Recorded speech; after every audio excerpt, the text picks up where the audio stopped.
What is the creepiest experience that has ever happened to you or somebody else? Serious, NSFW.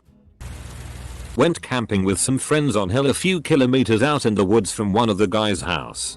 There's a few hiking four-wheeling trails in the area that lead up to the hill, so it's known by the locals. It was about midnight, we had a fire going and were just sitting around having a good time. Then the guy, there was 4 of us, sitting opposite of me, yells, "Who are you?" I turn around and there's this man. About 6 feet tall, staring at us from the edge of the woods with a big rock in his hand. One guy knocked an arrow in the compound bow we had. The guy across from me grabbed the hatchet and I pulled the knife off my belt.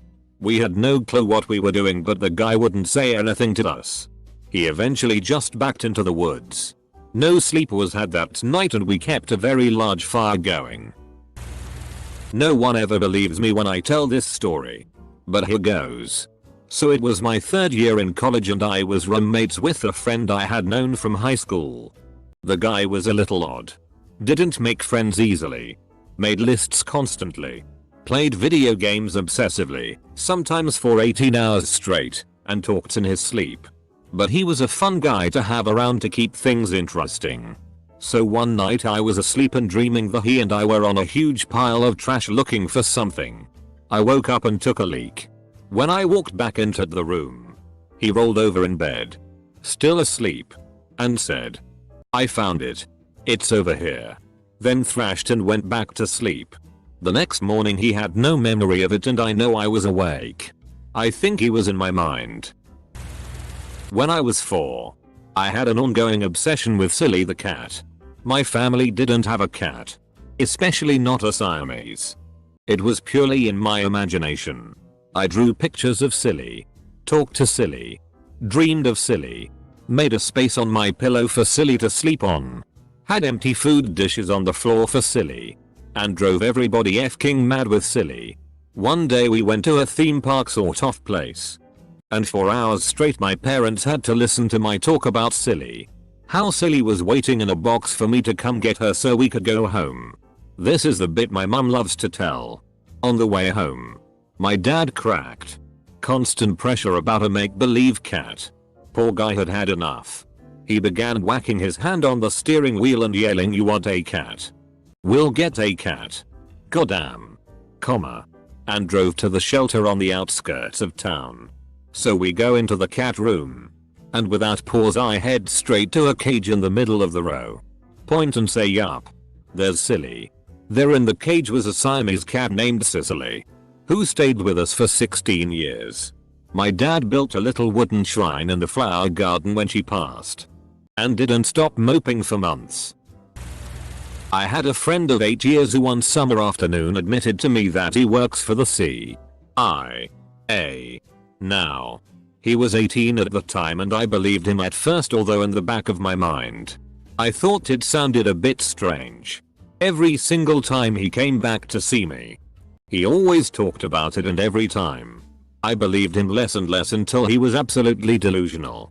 Before I ended up not believing him, he told me that he killed people late at night and buried them around the deserts of Las Vegas.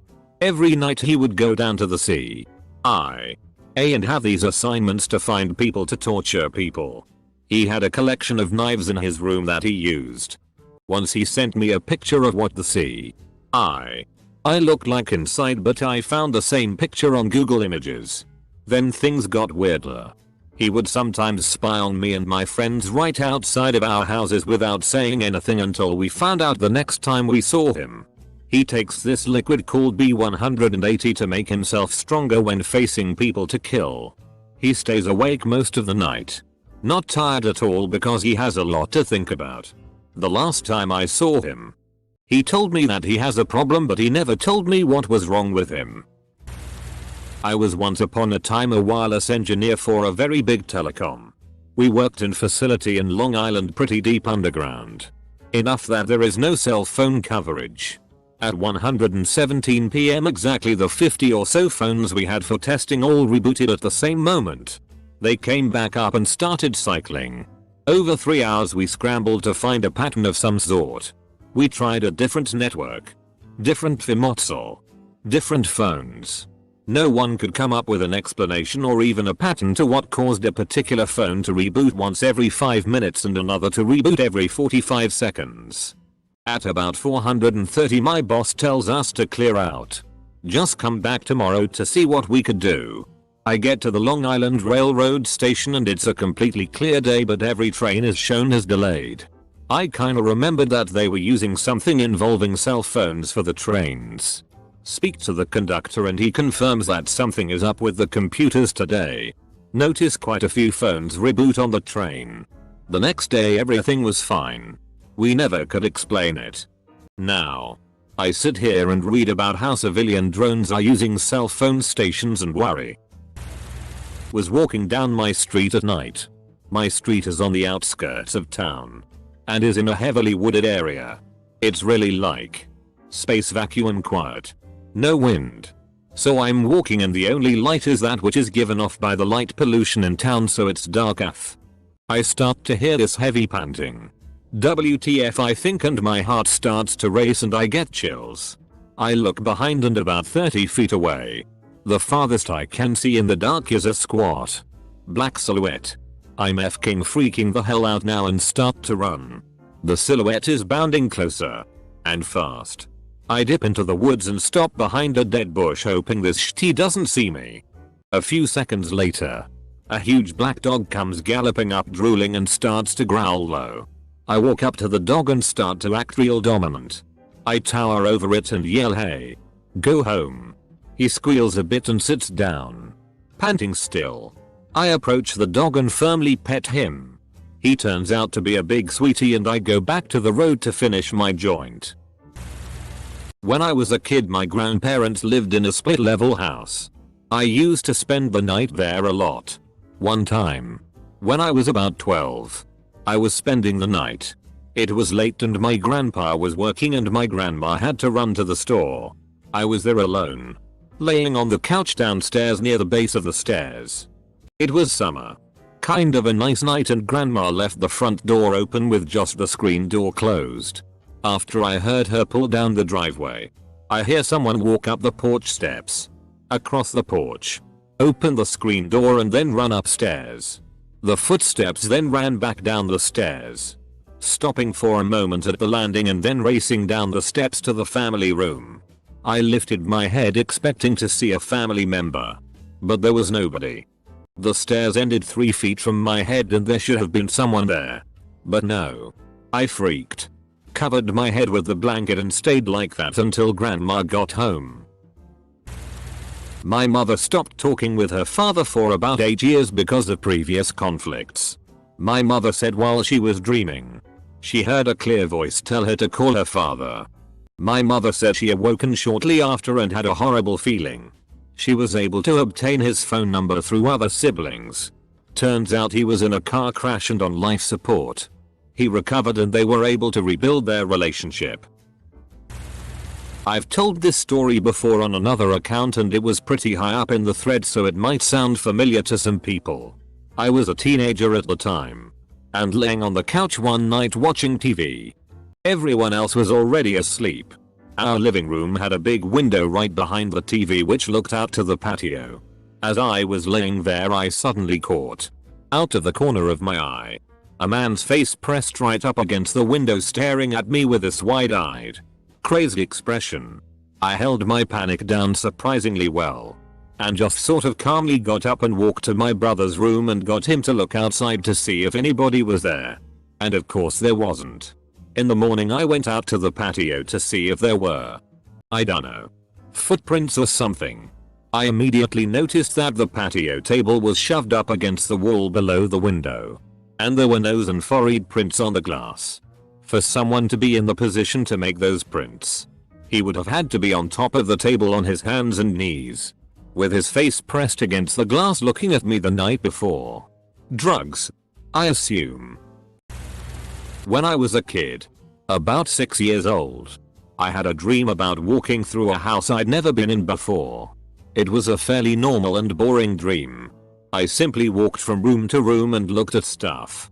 Anyway, flash forward to a few months later and our family moves halfway across the country into a new house. On the day we walk in, I immediately recognize it from my dream. It was the exact same house that I had dreamt about months earlier. I told my parents and they essentially laughed it off, thinking that I was telling a joke. To this day, it's something that I haven't forgotten about. I have no explanation and more importantly no proof, since it was originally all just a dream. But I still swear by the story until this day. I was camping with my family one time. We had a large tent that could fit our entire family in it, 6. I awoke one night to the sound of what sounded to be squealing in the distances. I began to freak out, thinking something was outside the tent. I waited for a while until it began getting louder. Then the smell came. It was at that moment that I realized someone had let out a very long and very odorous fart.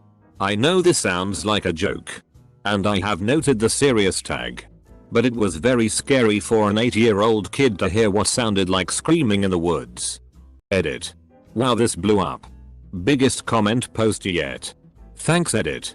Thanks kind stranger for the gold. I've posted this story before, but it's definitely up there as one of the creepiest things that's happened to me, so I'll share again here. I was fking my girlfriend in the backseat of her car out in an abandoned construction site when a white mid-90s Ford Taurus showed up. Car pulled up behind us, put on the high brights, and sat there idling. I put on my underwear and got into the front seat and then just drove. The fking car followed us for a good 15 minutes. Finally I found a cop parked for a traffic trap and I just pulled up behind him and parked. The Taurus left, and the cop never bothered to get out of the car to see what was up. Fortunately, neither my girlfriend or I got raped. It was a good night. One of my good friends noticed over the course of a few months that a lot of her bras and underwear had gone missing. Like much more than anyone would expect to just misplace. It continued on for another 6 months or so when she and her husband finally decided to change the locks on their doors. She never had a pair go missing after that. This happened to my brother's GF. They eventually changed the locks too, and it stopped. They still don't know who it was, but my brother said that if he had to guess, he'd say it's that weirdo who lives on the 2nd floor. I mean, he used to go fishing once a week in his boat, still on the trailer, in the parking lot. When I was in 1st grade I was playing with a bunch of friends in the woods near their house. There was a hill on one side that ended in the backyards of some other houses. All of a sudden we noticed a man in a Santa Claus outfit just standing at the top of the hill, staring at us. This was particularly odd because it was the middle of summer. We all stared at each other for a minute before he let out a battle cry and came running full speed down the hill at us. We booked it back to my friend's house and ran inside and locked the doors. No idea what happened to Santa. The doorbell rang late at night, around 1 while I was watching TV. I went upstairs and looked out the window on the side of the door. Nobody was there. It rang again. I was freaked out and waited a bit. Then stretched up and looked through a window at the top of the door and there was someone pressed up against the door, huddled in the corner. I freaked and stood still for a minute. I looked up again and I saw a hooded person running away from the house down the street.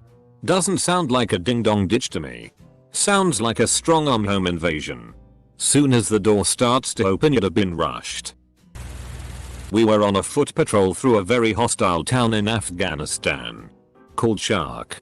We had been in contact with the enemy for a better part of 5 days by this point. Anyways, as we were walking through the market it was completely empty, which was very weird. All of the Afghan National Army guys were looking very worried.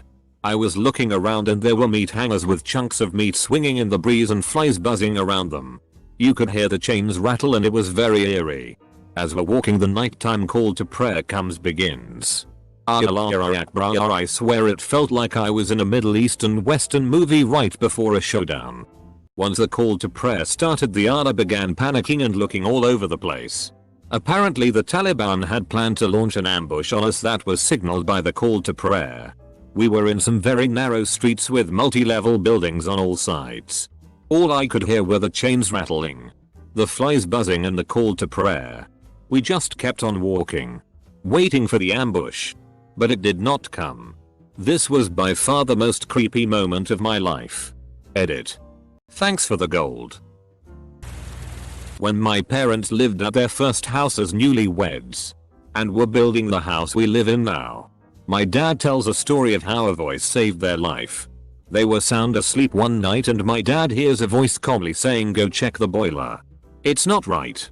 He gets up, goes to the basement, and sure enough, the boiler was about to catch on fire and would have caused the house to burn down.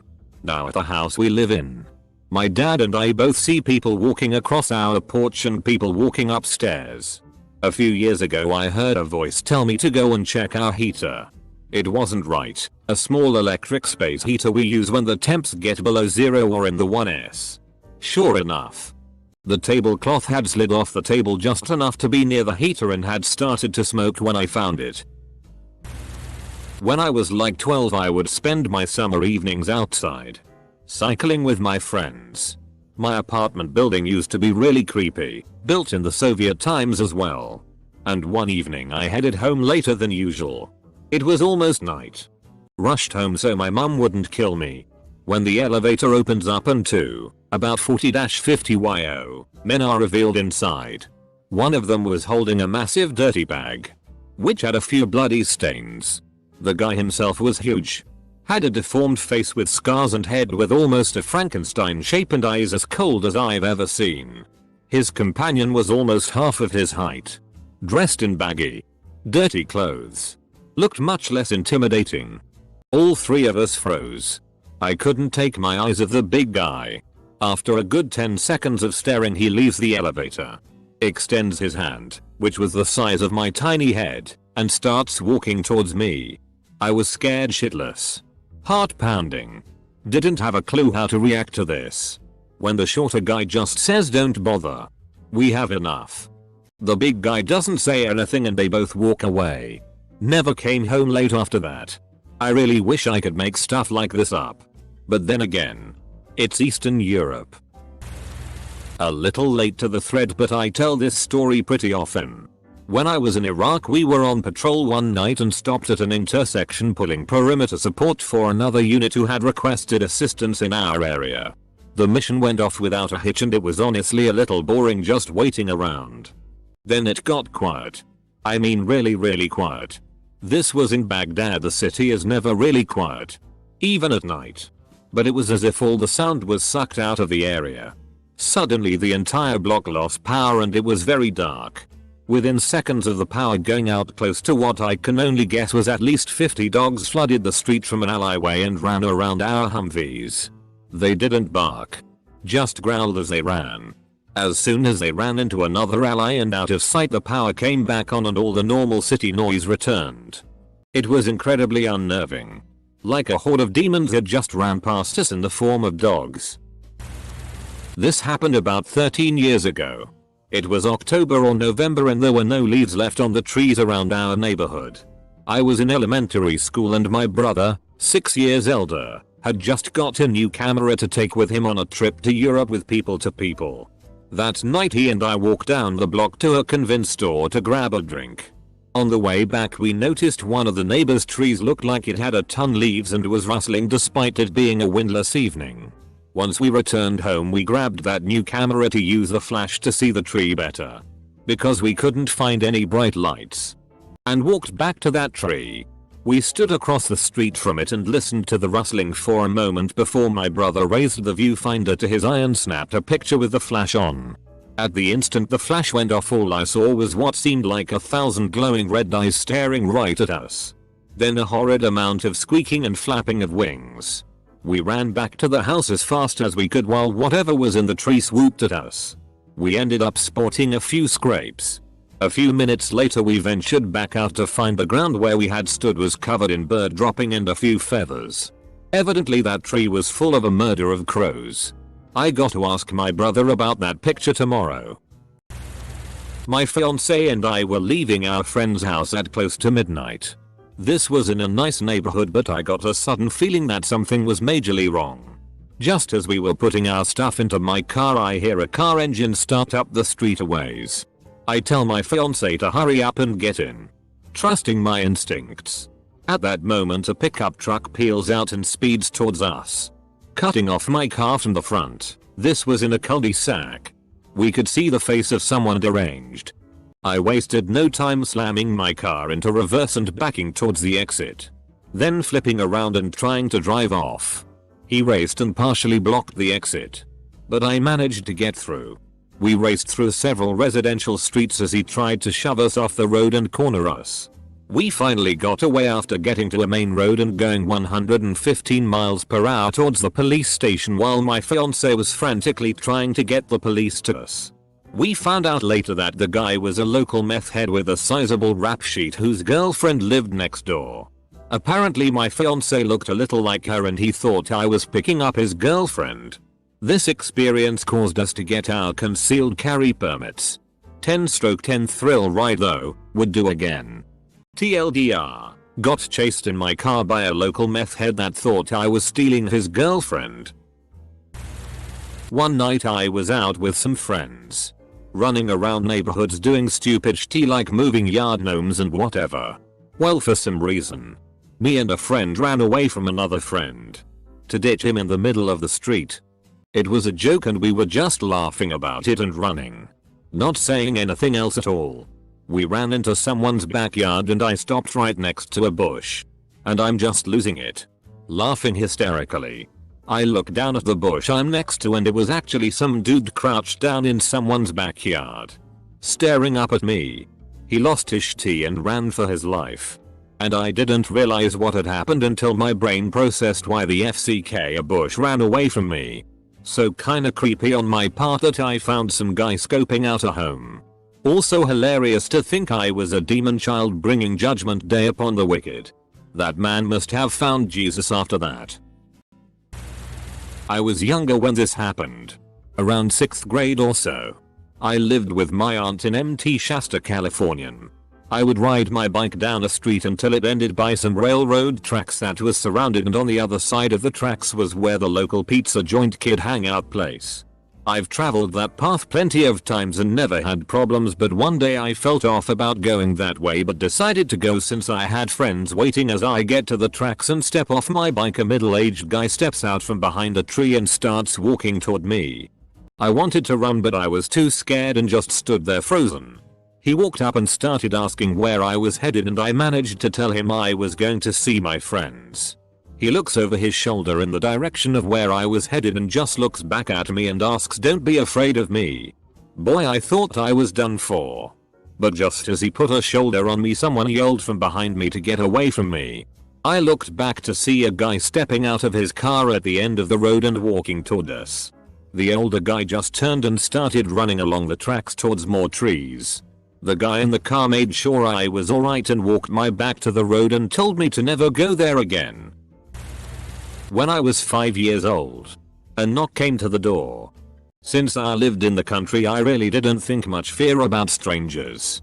I opened the door and a tall man in glasses and beard entered my home and said to me, "Hey little guy, want to come help me find my dog?" He proceeded to grab my hand. While all this was going on, my mom was downstairs doing laundry. She heard a voice and came up the stairs screaming and yelling for me. I turned around to look at her with Winchester shotgun in hand, and when I turned around, the man was gone. Door was shut and no one running away from the home. I was almost kidnapped. Shit. I feel like I'm late to the party and mine doesn't stack up to the rest of these here. But I wanna share anyways. I was at work late one night. Closing shift and the store was fairly empty. I'm at the fitting rooms, which is in the back of the store, when a guy comes in and asks for a favor. Him. "I need you to come out to my car and find out my girlfriend's size so I can buy something for her." Me. Not really thinking he actually asked me to leave the building. "I can help you find something. Do you know her size?" Him. No.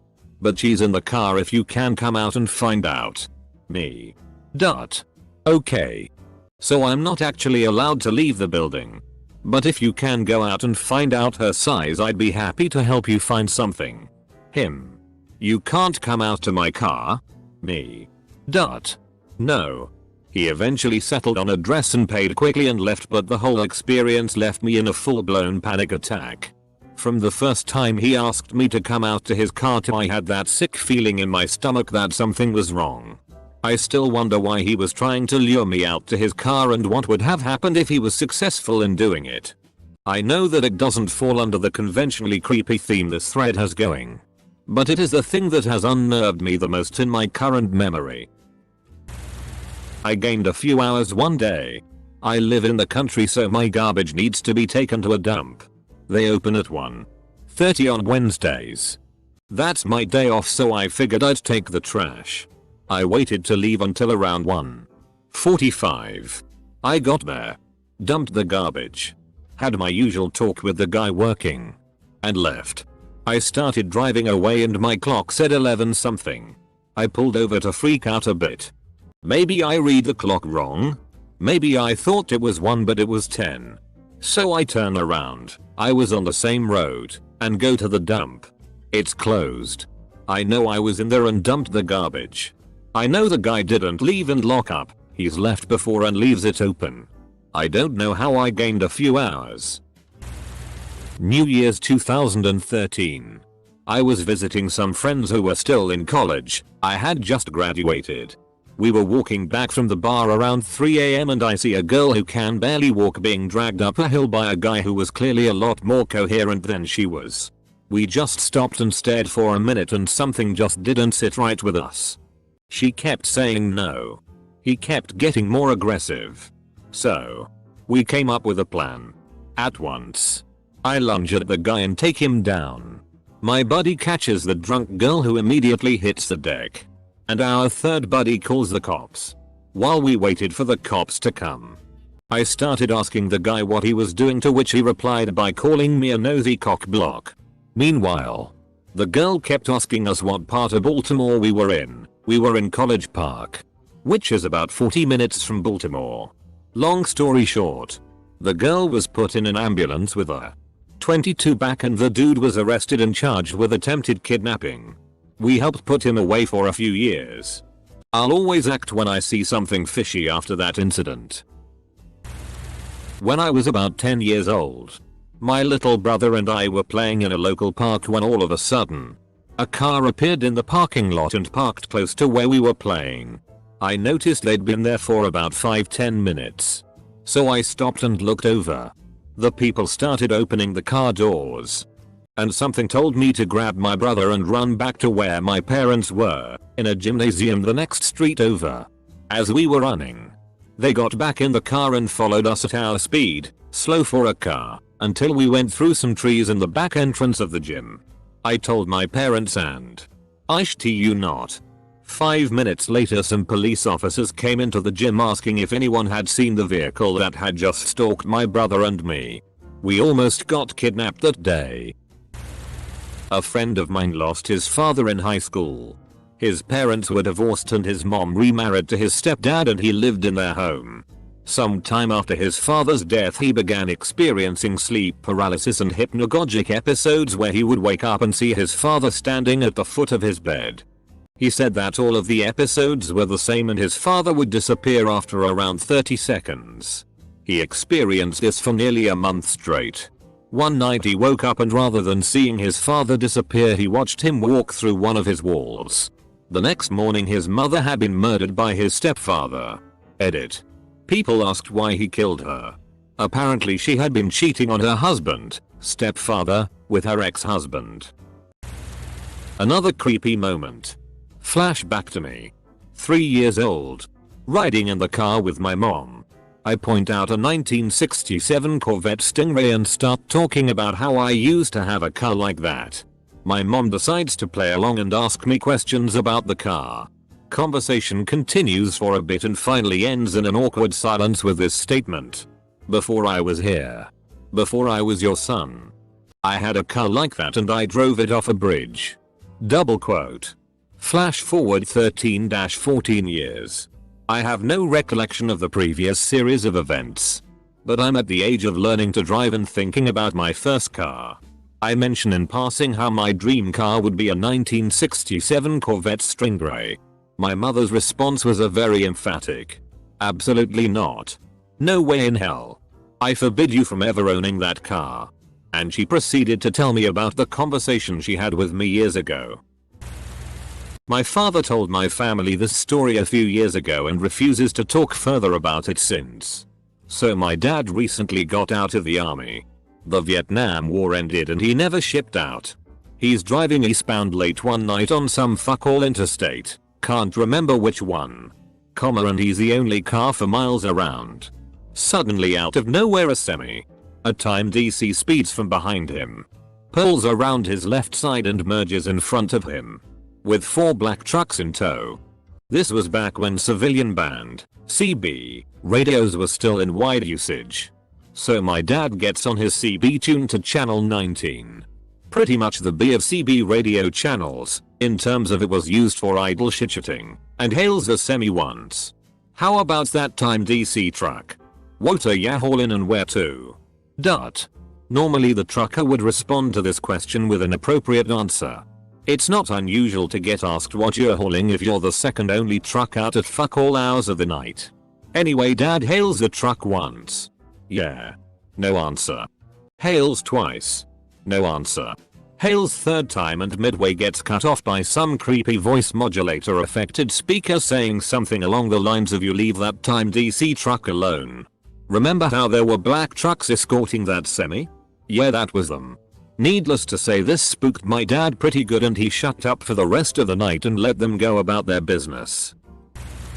Junior year at college, my friend was staying over before he went abroad. After going out, he fell asleep on the couch and I went up to my room. At around 3:30 am I wake up with a really weird feeling. And when I turn over, my friend is standing there just staring. I ask him what he was doing, and he kind of snaps out of a trance and says, "I'm getting in bed with you." I tell him, "No you are not," and he says, "No, don't worry, I'm just getting in bed." So I sit up, put my hand on his shoulder and say, "No, I'm sorry, but you can't sleep in my bed." He got really serious and looked me straight in the eye and says, "No, you're fking not," then went back to the couch. I tried to go back to sleep but I was terrified, and after about 15 minutes I locked my door because I was scared. The next day I bring it up and he has no recollection of it. But he says now my texts make sense. He texted our mutual friend saying how pissed off he was and how he wanted to kill me. But I'm still alive and we're still friends. When I was 12, I was on an overnight train in India with my parents and brother. I had an upper bunk bed and my dad slept on the lower bunk. My brother and mom were in different compartments.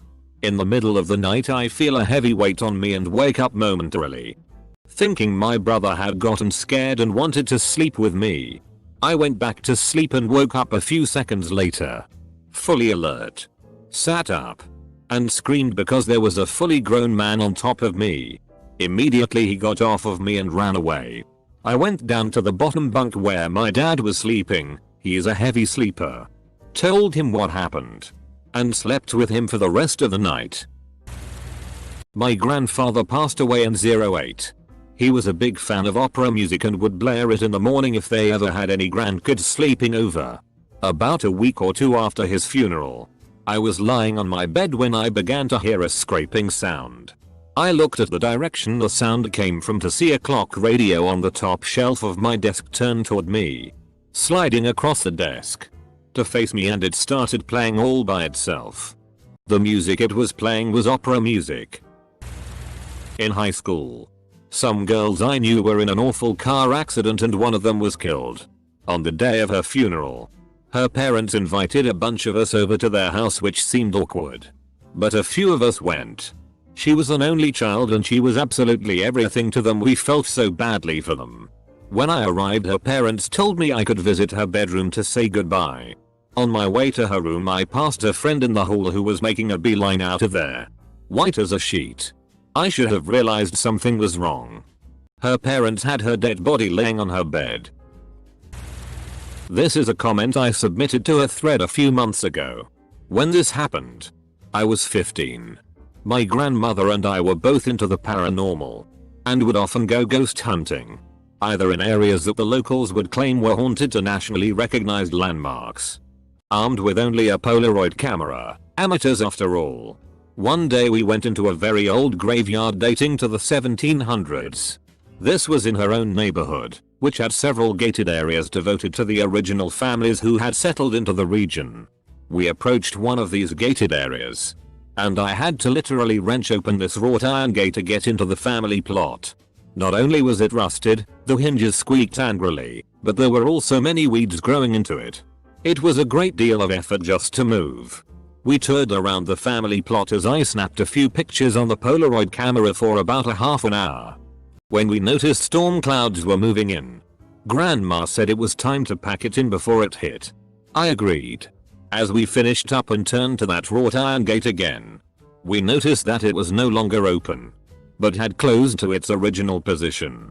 We stood for a moment registering this, and before we could comment on it, the gate, which was a BTCH to open in the first place, soundlessly opened up, allowing passage. We wordlessly walked to the car and started driving home. Once we were free and clear of the graveyard, we started talking about what had just happened. We couldn't decide if the gate opening was a friendly "have a nice day" or GTFO. My mom was at a tailgate party when she was in her early teens. She said this weird guy showed up, drank with her and her friends, and gave her and her friend a ride home. They both realized that he wasn't driving them to where they had both asked to be driven to. He was asking them a lot of inappropriate questions and my mom got sketched out.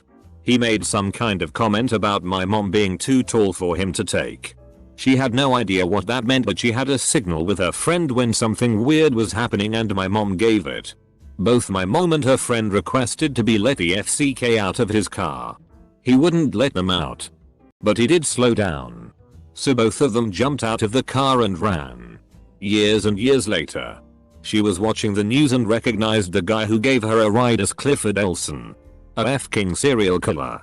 Her friend called her and said, "That's the fking weird guy who tried to drive us home that one night." Double quote. I laid in bed and listened as someone tried to break into my apartment.